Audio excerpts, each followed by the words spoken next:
Hello, welcome to my Stamina Templar build and rotation video for the Clockwork City patch.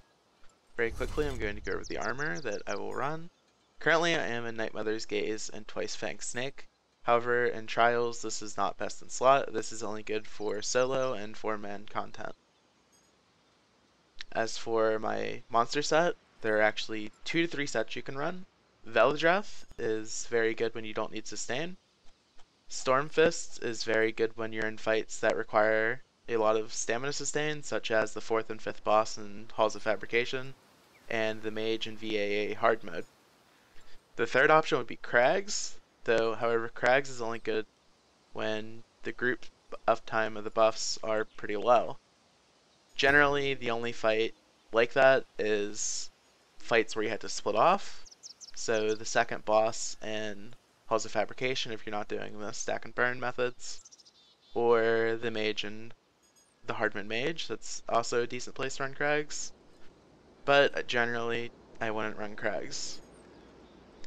Now, in Trials, there are 4 sets, like 4 5-piece sets that are worth running on a Stam player.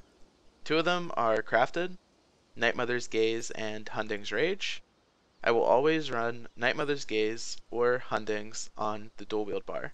So 2 Night Mothers or 2 Hundings daggers, plus 3 body pieces of Night Mothers or Hundings. Then for the second 5-piece set, there is War Machine, which is the better option. It is higher single target for yourself. Well, not higher single target, but higher self DPS and higher group DPS running War Machine. The second option to replace War Machine with would be Automatons. Automatons, I've heard, is also worth running on Rakat specifically, but I've not actually done tests because I don't own Automatons. So again, you want Night Mother's Gaze or Hundings on your dual wield bar, and then War Machine or Automatons on jewelry and 2 body pieces. Now as for the abilities, really only the back bar is important, but here's a quick look at the front bar. Blood Craze, Power of the Light, Jabs, Deadly Cloak, Trap, and Flawless Dawnbreaker. On the back bar, this is where things can differ depending on what you're doing. Poison Injection, Repentance, Volley, Vigor, Caltrops, and then Crescent Sweep. Crescent Sweep is only worth using if you're in War Machine. If you're not in War Machine, you want to use Ballista. However, if you take Aegis Spear Ulti off, that means that you lose the passive where you get critical damage while you're having Aegis Spear ability slotted. So if you take Aegis Spear Ult off, you lose this passive, so you have to take off either Repentance or Vigor and put on Blazing Spear or Blazing Shield. They're up to you. It's honestly negligible difference. Blazing Spear you wouldn't use too often. You would only throw it if somebody, like the tank, needed this energy instantly. So you could throw these so the healers wouldn't have to. Or Blazing Shield if you want like a 6 to 7k damage shield. Since you lose Vigor, this might help you stay alive. But just for parsing purposes, I'm going to use Crescent Sweep even though it will be lower DPS than Ballista, since I'm not in War Machine. Now I'll quickly go over my Mundo Stone. I am using Thief. Many people will question this, however I have done multiple tests over the last 2 patches between Thief and Warrior on a Stamplar. They both parse almost exactly the same, but I have found Thief to be a little bit more consistent. I know that sounds strange, but you can go do test yourself. I promise you, they will not parse differently at all. Thief is just more consistent for me, so it's what I've stuck with. For my champion points, the champion points are pretty basic. 56 Thom, 56 Precise Strikes, 18 Piercing, 56 Mighty. 44 Mastered Arms. As for reds, I run 61 Ironclad, 21 Spell Shield, 49 Elemental Defender, 43 Hardy, 56 Thick Skinned. The reason I put 1 more % into Elemental Defender and 21 points into Spell Shield is because most of the one-shots in this game that you take as a DPS, or even the damage in general you take as a DPS, is spell damage. Same with Ironclad, I put more into Ironclad than Thick Skinned because most of the damage you take that you really need to negate is direct damage. This CP is pretty universal. I run the CP in every single trial I do, and unless I really mess up myself, I don't die. So as for greens, I put 40 into Warlord, because there are a lot of trials where you had to break free. 75 into Tenacity, 75 into Mooncalf for sustain purposes, and 40 into Shadow Word, because you never know when you have to block. Okay, as for the rotation, I start on my back bar, and remember to light attack between every single ability you do. I start with Volley, and then I do Caltrops, and I do Poison Injection, and then I bar swap. When I bar swap, I immediately heavy attack into a Blood Craze, light attack Fire the Light, heavy attack Jabs, light attack Deadly Cloak, light attack Trap, heavy attack Fire the Light. If I have Ulti, I will Ulti after my Volley. So now I will do the full rotation twice in a row at full speed, just so you can see what it looks like.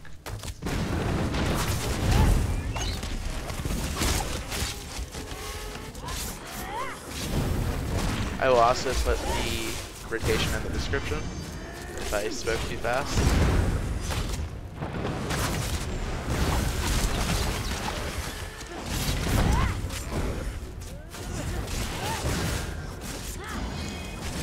Okay, there was the full rotation twice, except for I did a Beast Trap and then Power the Light at the end because I didn't want the Beast Trap to sit there for 30 seconds and keep me in combat.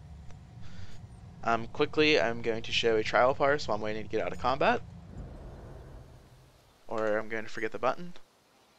Here is a trial parse that I did fairly recently.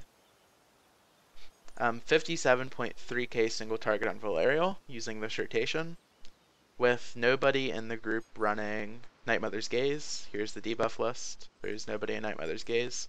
If somebody was in Night Mother's Gaze, this would have been about a 60.5k parse, somewhere around there, single target.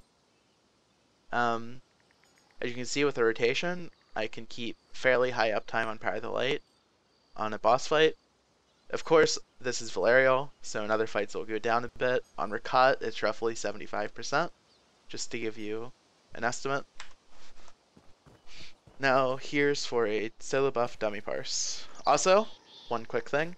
Usually before I go into fights, such any trial boss, I always start with Deadly Cloak before I run in, because you don't want to run in and immediately get one-shot by some random attack.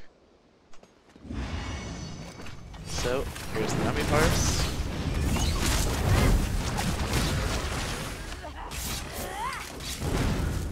Another thing is, if your stamina is high enough, you can skip the heavy attack before your blood craze if you use your ultimate while you're running your bow.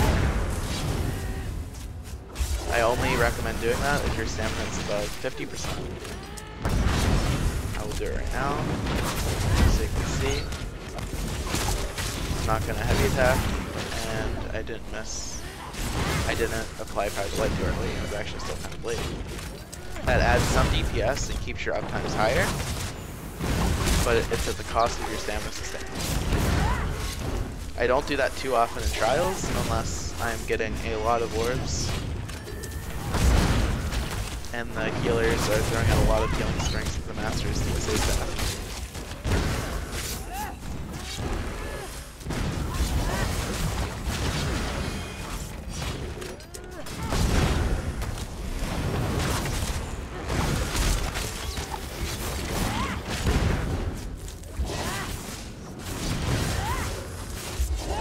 I'm at the end, so I'm just gonna let my dots run out and snap jabs. So there we go, that was a fully self-buff parse of 38.3k single target. This is towards the high end of the spectrum. The normal parse is around 37.5 to 38. The highest I've gotten solo buffed is 38.8k DPS on the 3-mil dummy. Quickly, I forgot to mention something. That was the traits of my weapons. On my front bar, I have an infused with a poison damage. On your offhand, you can either run precise or sharpened with a weapon damage enchant. They're both roughly the same, even in trials. The reason for this is because Alkosh and Crusher won't have a 100% uptime, so sharpened dagger can actually sometimes increase your DPS. over the precise one, and a Nirn-honed or sharpened backbar bow. I personally recommend Nirn-honed, however I know some people have found more success with a sharpened bow. On your bow bar, you also want to run double damage poisons. The reason you want to run double damage poisons over an enchant, such as Disease, is because if you look at my parse, the poisons did 1.1k and 600. So the poison did about 1650 damage, like 1680 damage, 1680 DPS. If you were to use a disease enchant, the DPS would only be roughly 4 to 500. So these poisons are about 1100 to 1200 DPS increase over a disease enchant. So that's really all I can think about. So if you have any questions, feel free to leave a comment. I hope I helped.